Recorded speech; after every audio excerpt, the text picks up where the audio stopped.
हमारा money matters. कई महीनों के तातुल के बाद भारत ने एक मरतबा फिर से बैनुल-अक़वामी मंडियों में चावल की बरामदात जो है वो अब दोबारा से शुरू कर दी हैं। और इससे पहले भारतीय हुकूमत ने मुल्क की ज़रूरियात को तरजीह देते हुए चावल की जो बरामद है उस पर एक टाइम तक पाबंदी आयद कर दी थी, लेकिन अब जो है वो नई तिजारती हिकमत अमली भारत ने बनाई है और इसके तहत भारत ने कीमतों में वाज़ेह तौर पर कमी की है। और इस कमी की एक वजह यह है कि ताकि आलमी मंडी में दोबारा से वो अपनी जगह को है वो मजबूती वहाँ पर दिखा सकें। और इससे फर्क क्या पड़ रहा है? इससे फर्क पाकिस्तान की चावल की फसल पर क्या पड़ेगा, पाकिस्तान की बरामदात पर इसका क्या असर जो है वो पड़ने वाला है, इस पर आशा आज हमने बात करनी। बिल्कुल इस पे बात करनी। 2020 के अंदर हमने देखा था कि पाकिस्तान ने कंटेस्ट किया था कि यूरोपीय यूनियन के अंदर जो भारत का बासमती राइस चाहता है उससे ज़्यादा बेहतर पाकिस्तान का बासमती राइस है। और कंटेस्ट करने के बाद पाकिस्तान जीता था और अपनी ओन आइडेंटिटी के तहत वहाँ पर चावल भेजने शुरू किए थे। अब इसको हम ये कह सकते हैं कि थोड़ा सा मुकाबला करने के लिए भारत ने कीमतें जो है वो मजीद कम किया। इससे पाकिस्तान की मार्केट और चावल की जो एक्सपोर्ट है उस पर क्या असर पड़ेगा? हमारे साथ मौजूद है मारूफ माहिर मईशत है फरहान बुखारी साहब, उनकी तरफ चलते हैं। उनसे अस्सलाम वालेकुम। जी अस्सलाम वालेकुम। अस्सलाम, कैसे हैं आप? ठीक है, फर्स्ट क्लास। सबसे पहले तो थोड़ा सा एक्सप्लेन करें इंडिया को राइट नाउ क्यों ज़रूरत पड़ी कि वो अपने चावलों की कीमत को कम करे ताकि मार्केट कंपेटिटिवनेस ज़्यादा बढ़ जाए और पाकिस्तान का मुकाबला किया जा सके इस मार्केट में? चावल की बहस से एक और तरफ चले जाएंगे, लेकिन आजकल मोदी साहब के ज़माने में वो हर काम करने को तैयार हैं जिससे वो समझते हों कि पाकिस्तान को नुकसान होगा। अच्छा, ये इसके पीछे यही है, चाहे वो ट्रेड का मामला हो चाहे और मामलात हों। अभी मई में हमारी जो उनके साथ एक चपकलश हुई जिस पे हमने बहुत अच्छा परफॉर्म किया, उसके बाद तो ख़ास तौर पे उन्हें आग लगी हुई है और वो चावल तक बात आ गई है। चावल तक बात आ गई, लेकिन आपको लगता है कि वो इतना नुकसान पहुंचा पाएंगे अपनी सिर्फ प्राइसेस कम करके? क्योंकि अगर हम क्वालिटी की बात करें तो पाकिस्तान का ज़्यादा बेहतर है चावल। उसके बाद अगर हम रूट की बात करें उसके ऊपर जो कॉस्ट आती है वो भी पाकिस्तान के लिहाज से ज़्यादा बेहतर है। उनकी स्ट्रैटेजी आपको लग रही है कामयाब होती हुई, या उनको खुद ही नुकसान होगा, कीमतें कम करके वो अपने किसान को नुकसान करवाएंगे? दोनों बातें हो सकती हैं, लेकिन पाकिस्तान को अपनी राइस की क्रॉप को प्रोटेक्ट करने के लिए, महफूज करने के लिए कुछ इक़दाम की ज़रूरत है। इक़दाम क्या हैं, कब तक होने चाहिए? अब इस दफ़ा तो सोइंग सीज़न जो है वो ज़्यादातर गुजर गया है क्योंकि जून का एंड है। कुछ ऐसी कोर्स वैराइटीज़ हैं जो कि लेट भी उगाते हैं लोग, लेकिन वो बहुत कम मकदार हैं। बेशतर चावल लगाने की जो सीज़न है वो अब कुछ दिनों में, कुछ अरसे में वो ख़त्म हो जाएगा। तो हमें लेकिन ये कि आगे की तैयारी करनी चाहिए और इस साल लगी हुई फसल को हम प्रोटेक्ट करने के लिए क्या कर सकते हैं वो भी एक बहुत बड़ा। जो ब्रेक में हम बात कर रहे थे कि हमें अंदरूनी चैलेंजेस बहुत ज़्यादा हैं और हमारी जो फसल है ऑलरेडी कम है, इसको मज़ीद हमें बढ़ाना है। तो यू थिंक इन चैलेंजेस के होते हुए हम भारत जो कर रहा है उसका मुकाबला कर पाएंगे?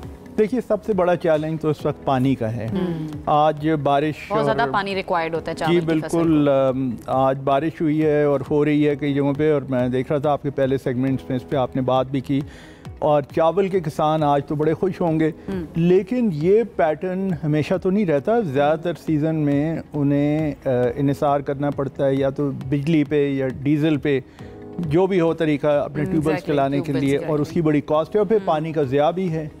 तो इस पैटर्न को बदलने के लिए कुछ सालों से, चंद सालों से पाकिस्तान में अभी तक वो एक्सपेरिमेंट ही हो रहे हैं, तजर्बे हो रहे हैं। लेकिन बहरहाल ड्राई बेड सोइंग, वही जो जदीद तरीके हम जो जदीद तरीके हैं, लेकिन उस पर आपको ज़मीन को बड़ी मेहनत करके पूरा लेवल करना पड़ता है। वो लेवल एक बराबर हो तो फिर उसके बाद आप वो जो कहते हैं ज़मींदारों की इस्तिलाह में छट्टे से आप काश्त कर सकते हैं। ठीक है, लेकिन आपकी ज़मीन अनइवन है। और चैलेंजेस क्या हैं इसमें किसानों को, ज़राअत को? ज़ाहिर आप जिस तरह हम बात कर रहे हैं कि चावल की फसल को पानी बहुत ज़्यादा रिक्वायर्ड है, उसको मिनिमाइज करने क्या चैलेंजेस है? किसान क्यों उस जदीद तरीके की तरफ नहीं जा रहा? अवेयरनेस नहीं है, अवेलेबिलिटी नहीं है टेक्नोलॉजी की?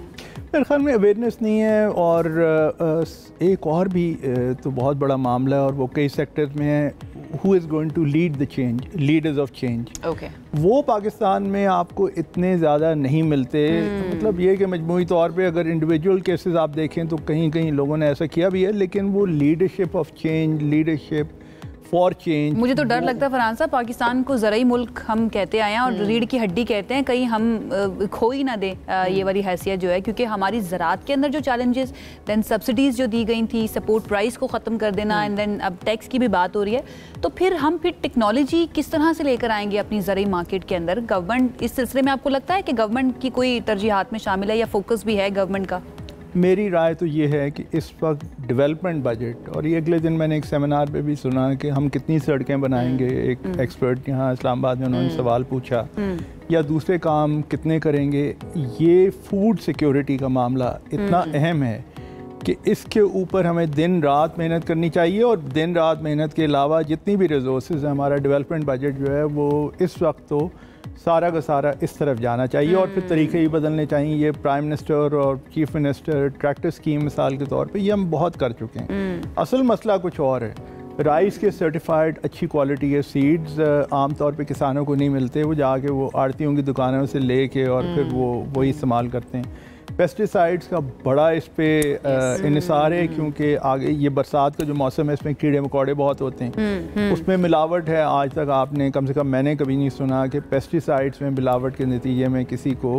लेकिन चाइना से भी बीज आया था, उसका कोई फ़ायदा? ये चाइना से बीज, ये जरदारी साहब जब पिछले टर्म में प्रेसिडेंट थे तो तब ये खबर आई थी कि वो गए हैं चीन, उन्होंने जाके एक बीज दरामद करने की बात की है, और ये भी कहा गया था कि जी वो ऐसा बीज है जिससे फ़ी एकड़ पैदावार 80 मन होगी, जबकि आम तौर पे 40 मन फ़ी एकड़ बासमती की तो बहुत ऊपर की लिमिट समझी जाती है, 30-32 मन। लेकिन वो बाद में लोगों ने यहाँ काश्त किया तो पता चला कि वो तो उसकी 50-52 मन से ज़्यादा वो हो ही नहीं रही थी। I believe